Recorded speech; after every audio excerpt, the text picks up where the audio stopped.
Hello, welcome to Interdependent Study, our podcast where we engage in the learning and unlearning work for collective liberation. I'm Aaron. And I'm Damien. Thank you so much for joining us today. Each week, we'll bring something new to the table and discuss our thoughts and feelings about it through the lenses of who we are and where we can go for a more just society. We want Interdependent Study to be a space where we're always learning with one another. And Damien, you're up this week. It's me. What are you bringing to the table today? I have brought a piece from the most recent edition of Hammer and Hope to the table for us to talk about today. The piece is called The Martin Luther King Jr. We Don't Know, and it was written by Jeanne Theoharis. Jeanne is a professor of political science and history at Brooklyn College. And this was a really great article full of history and anecdotes about some of the work that Dr. King did that is not really talked about much in the history books or in our present day conversations about him and his legacy. Yeah. Jeanne highlights Dr. King's work to partner, develop, learn from, and engage with gang members and young people in Chicago back in the 1960s as part of the larger Black freedom struggle there. And one of the things Jeanne says early on in the piece that speaks to this that I thought would be a great way to kick off our conversation was this, quote, "This king, who spent countless hours in 1966 working with gang members, is not a king we know. While liberals often decry Republican misuse of Martin Luther King at the holiday, the civil rights leader is still too often rendered as distant from and even critical of urban youth. The binary still exists in popular history, as well as most scholarship, that it was only Malcolm X who worked with and appealed to urban youth, particularly criminalized young men, and not also King. Distorted by respectability politics, even among many progressives, this popular notion of Dr. King comfortably places his work in the past, with little relevance to address the people and struggles we confront today. Most biographies and documentaries place Black urban youth, particularly gang members, as simple antagonists to the civil rights leader by 1966. To reckon with King's actual work with gang members and their mutual respect is to see a king who speaks to our times. Our king who listened and worked to cultivate the leadership of young people, even the most criminalized. A king who called out police brutality, housing segregation, school inequality, and job exclusion. And a king who brought in young people as key participants in the Black freedom struggle." And I especially love that last part about the work that Dr. King engaged in how it's particularly relevant to our current times and our current struggles. And I think there's a lot of applicability and ways to learn from it, which I'm sure we'll talk about today. So let's do just that. Where do you want to begin? Yeah, I thought this was a really great article. I always love a story about how we misunderstand King. Yes. And peel back the layers on the figure who's been turned into a simplified caricature of a leader. Yeah. And Dr. King was a radical who believed that the problems that Black people were facing weren't actually their problems to solve. They were systemic. They were baked into the system that we're all still living in, even if it's changed a little bit around the margins. Just a little bit. A little. Yeah. He named the three evils of racism, poverty, and militarism and how they work together to reinforce one another. Right. And I think that was an expansive vision but beyond just those three things see other elements of them. But that's how he saw it. And this is a man who understood that this country was both fundamentally flawed and that there wasn't a choice for him but to work toward its redemption. Yes. Which made sense as a Baptist priest, absolutely, preacher. Yeah. And so there's an element of that I think makes a lot of sense. And Jeanne talks a little bit about this and Dr. King's analysis of the systems that these young people were facing that you mentioned. Yeah. Quote, "While many city officials and Black leaders saw gang members only as a problem to be dealt with, King saw them as political actors with potential for community leadership and foregrounded the structural violence they and their families faced. In late May 1963, at a Freedom Fund fundraiser and rally organized by Mahalia Jackson, King made clear that Chicago was just as segregated as Birmingham. By the mid-1960s, he was characterizing Chicago's segregation as a form of domestic colonialism, where profit was made from Black immiseration. Neighborhood jobs ranging from sanitation to teaching didn't go to Black people who lived there, and the police acted as what he called enforcers of the present system of exploitation. And a group of Black elected officials helped to do the machine's bidding to hide and justify the city's deep inequality."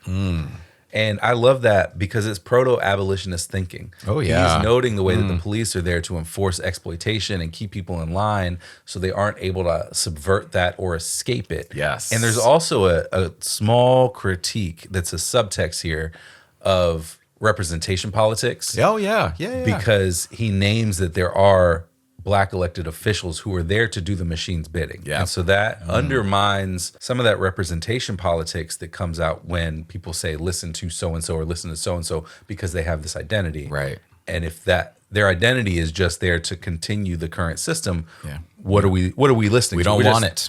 Right. This feels like a critique of that in some way. Absolutely. And it's clear from what you shared that the central piece of this analysis is the inherent dignity of Black people. Yeah. Which means that even if the system saw them as disposable, they weren't to him. Yeah. And he's making that claim with his actions by showing up, by sitting with gang members for hours and hours to understand where they're coming from and to meet them in the middle somewhere. Yeah, and like developing real relationships with Yeah. these gang members and getting to know them and care for them, and as I said earlier, like develop their leadership potential and their participation in this process. Yeah, and invite them into that. And invite them into it, absolutely, and help show them the way using his incredible experience. I love that. I love the naming of that as proto-abolitionist thinking. It's definitely there. Absolutely.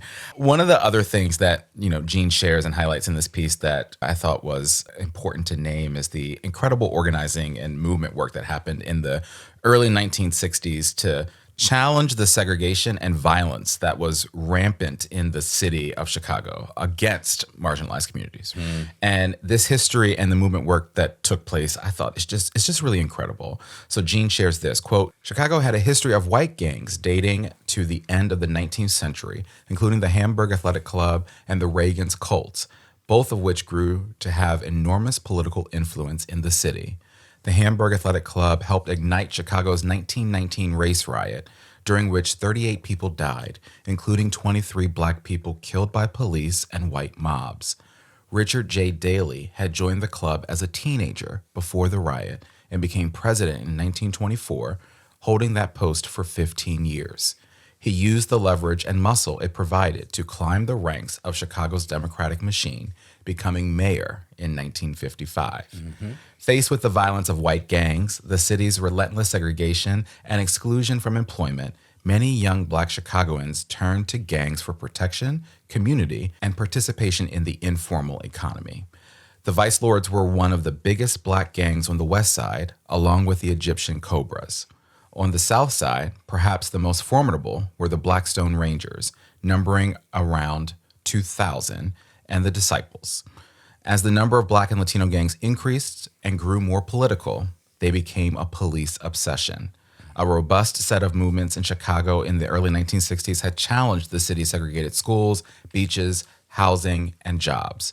Their organizing had impressed King, who traveled to the city to join their struggles. And so I feel like there's a lot to unpack there, right? Yeah. We see the start of some truly incredible activism of these young people and how Dr. King was inspired by them and came to be involved and engaged with them, which is amazing in and of itself. But there's also the history and impact of these white gangs in the city of Chicago that's so important to recognize and understand in terms of the conditions that plague the city. And that speaks to some of what you were talking about there, the disposability of people. And so the movement work that was done by Black and Latino young people and gang members in response to this long history of white gangs, that for so long had significant political influence and power in the city, to me is just incredible. And it's awesome that someone like Dr. King was inspired to roll his sleeves up and get in there with them and do the work. And, from there they organized anti-eviction work, rent strikes, gang violence strikes, and so much more that really had a positive impact on the city. One of the things I thought as you were talking about the white gangs, and when I read it initially, was about how this feels like the Democratic version of Harlan Carter, who killed Raymond Cassiano at the Mexico border, and then as a teenager never really suffered repercussions of that, and then became the president of the NRA and helped turn that organization into the right-wing political machine that it is today. I was wondering where I recognized that name. Yes. Yes. And then It's also a reminder that white supremacist violence is not beholden to one single party. Yes. There's a way that it is present across all of the political apparatus in this country for very good reason that goes back the whole way. Right. All the parties in this country have always been complicit. All the parties that have been in power, at least, have always been complicit in some form or fashion in the violence that is perpetrated by this country. And so, yeah, I thought about that as I read that through the first time and wanted to share it again as you said it, because there's so much in the way that the white gangs seem to be overlooked and even encouraged, because what else could you say to a president of a white gang becoming the mayor of the city other than that they were encouraged? Right, absolutely. Not just overlooked. There's an implication there that is a positive thing for the city. Right. And what does it mean if, a white gang member ascends to this leadership position and then ascends to the top leadership position of the city? I mean, come on now. Yeah. To get back to the end of your point there, you're talking about all the work that he did to organize with the different gangs across the city. There's a lot of collaboration in that process. And I wonder if this was ultimately helpful to Fred Hampton when he was starting to bring organizations together in his Rainbow Coalition with the Black Panther Party. Right. Because it sounded like there was maybe some seeds sown Absolutely. at this moment. That's a great point. And so one of the things I appreciated is how people came together and got to work. And so Jeanne says at one point, quote, "Participants mapped out the power of nonviolent direct action, the commonalities facing poor Black, Latino, and white Chicagoans, and the united front needed to take on the most powerful political machine in the nation. They created a council comprising committees on housing, health, education, employment, welfare, and recreation, with 2 members of every gang on each committee. Wow. The young men immediately got to work. The SCLC's James Orange, who had been working with the Chicago gang members for nearly a year, was in awe. He said, those guys just sat down and started talking about working together. From that period on, we worked with these guys." So this reminds me of how gangs are just, in many ways, unrecognized political organizations. Oh, yeah. Who are sometimes doing as much for their local communities as other groups like nonprofits and whatnot. But they carry a negative reputation for many, many reasons, some of which are overblown, overstated, and ignore the other things that happen. And in this context in Chicago, also ignore the history of white gang violence. There it is. And so that there's an element there of the double standard and the hierarchy of white supremacy playing out in real time. Look at that connection there. Well done. Yeah, I love that. When I read that, I was like, I mean, this is real organizing work. I mean, committees and 2 gang members on each committee and just getting to work. I mean, it's beautiful to see, and it's so well organized and led and done, and it led to some incredibly powerful outcomes for these communities at that time, which is so important. So I love that. I'm glad you shared that. One of the other things that reminds me of that Jeanne talked about in this piece was working to highlight the kinds of relationships and partnerships that existed between Dr. King and these gang members. And there had to be, for all of this to happen, there had to be a solid relationship there. And a lot of it to me spoke to the kind of man and leader that Dr. King was and the values that guided his work, which we know from his other work, of course, but it's incredible to see it in this context as well. And so Jeanne shares this, quote, "City officials, the media, and even some in the SCLC denigrated King's work with gang members. He stuck with it anyway. Other local civil rights and community leaders said that King spent most Friday nights with gang members, talking to them about Chicago's corrupt politicians, abusive police, complicit preachers, and the ways they were mistreated by the system.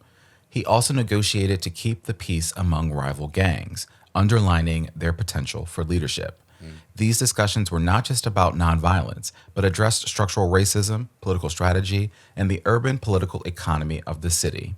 As one young man told him, I've been sitting in the basement all my life, and I've been trying to get out of the basement, but I'm still there."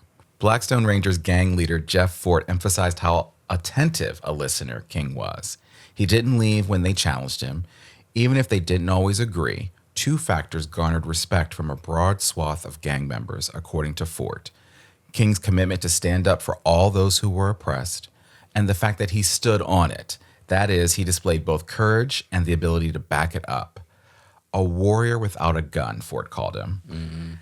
And I love that. Despite criticism from every angle and the efforts to denigrate him, using Jeanne's words, Dr. King stayed steadfast in his commitment to these young people. He saw potential in them. He saw himself in them. At one point, she goes on to talk about that as well. And he wanted to just do everything he could to support them and engage them in the Black freedom struggle. And I just love that. Yeah, and one of the other pieces of the story that I thought was important to talk about was how the media reports on violence.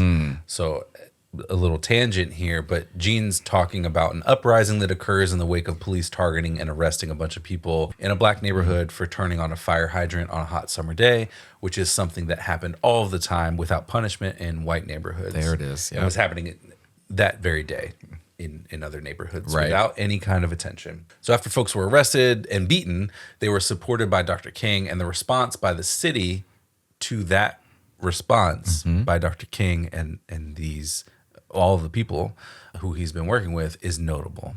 So Jeanne says, quote, frustrated by years of Black demands that had produced little change in the city's segregated schools, slum housing, and brutal policing, more people joined the uprising, and the police bore down. Daley asked the governor to call in the National Guard and tried to blame King, claiming someone has to train these youngsters. The national media covered the uprising assiduously, much more than the housing issues and desperately overcrowded schools that the movement had been exposing for years. And I read this and thought, yeah, this is how this works. Absolutely. The violence of the system goes ignored by the elements of the system. But the response to that continued violence is what gets labeled violence and gets the attention. Yes. By the media, by the police, by the mayor, by the governor, by whoever. That's what gets the attention. Yep. And the other underlying things get lost. Yeah. On purpose. Absolutely. It's intentional. It's intentional to say, okay, well, you're out of line for doing X, Y, Z. We're not going to recognize anything about what you've been saying that we've been out of line for decades, for centuries, or the conditions that led us to that led you to this point. Yeah, right. And that's what we're going to ignore. Yeah, is those conditions. And we've talked before about the role of the media and what that does when the story gets out beyond, in this case, Chicago. What that then means for what people see and know and understand about the situation. And so we need more responsible, and this is obviously back in the day, but it's still, the issue still persists, that we need responsible reporting that can tell the story of how we got here. Yeah, very good point. All right, well, we're kind of getting here, so let's talk about application. How does this piece and our conversation about it apply to our everyday lives and work? My application comes from something that Dr. King asked the gang members in one of their meetings after a protest where a few of them, including Dr. King, got injured. And I think his question illustrates and highlights his wisdom, but also his ability to move people into action. And it applies to our work now, too. So the question he posed was, if a building was burning down and you had the ability to save it, what would you do? And I love how Jeanne tells the story. Apparently, the young gang members got angry at the question and responded accordingly from that place of frustration and anger, which I totally get. But it was what Dr. King went on to say that I think was really profound. So Jeanne wrote this, quote, "Then King said, 'Water is another option, my brothers, because you don't put out a fire with fire,' and told them that they represented the water of our people, the sustenance of life. They were the water.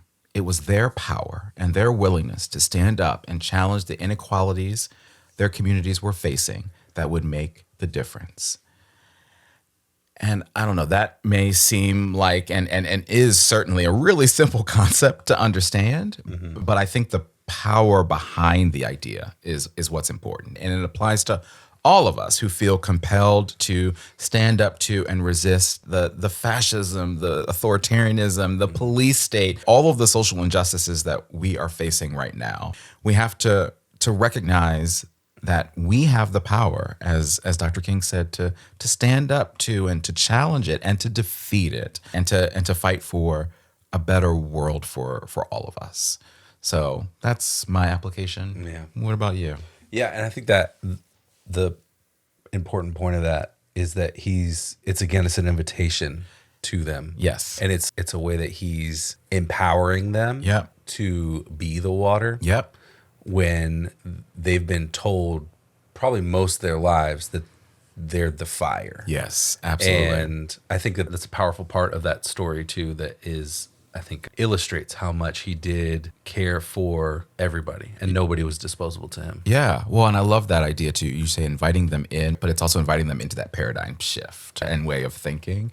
That I think that's the powerful way of getting it done. Right. Yeah. Yeah. My application comes from the concluding paragraph of this article. Okay. I have more in common with these young people than anybody else in this movement, King said toward the end of his life, as Harry Belafonte recounted in his memoir, My Song. I feel their rage. I feel their pain. I feel their frustration. It's the system that's the problem, and it's choking the breath out of our lives. These systems are so inherently anti-Black and anti-poor. They were choking the breath out of lives in the late 60s, and they're still choking the breath out of lives today. Yes. And he said it so clearly in that moment. And I think there are a lot of people like Dr. King throughout history who saw themselves in the struggles of people who, from the outside, seemed very different from them. Yeah. Seemed very separate from them. And I think that this is such a clear illustration, again, that Jeanne's point is that he cared about Yes. and valued all of these young people too, and what they could bring to putting these fires out and being water. Absolutely. Oh, that's beautiful. I'm glad you brought that. All right, well, let's talk about homework now. What do we want to do when we leave the table today to continue our learning and unlearning work? Jeanne Theoharis has actually written 2 other books that sound really interesting. One is called King of the North, Martin Luther King Jr.'s Life of Struggle Outside the South, which was actually published just last year.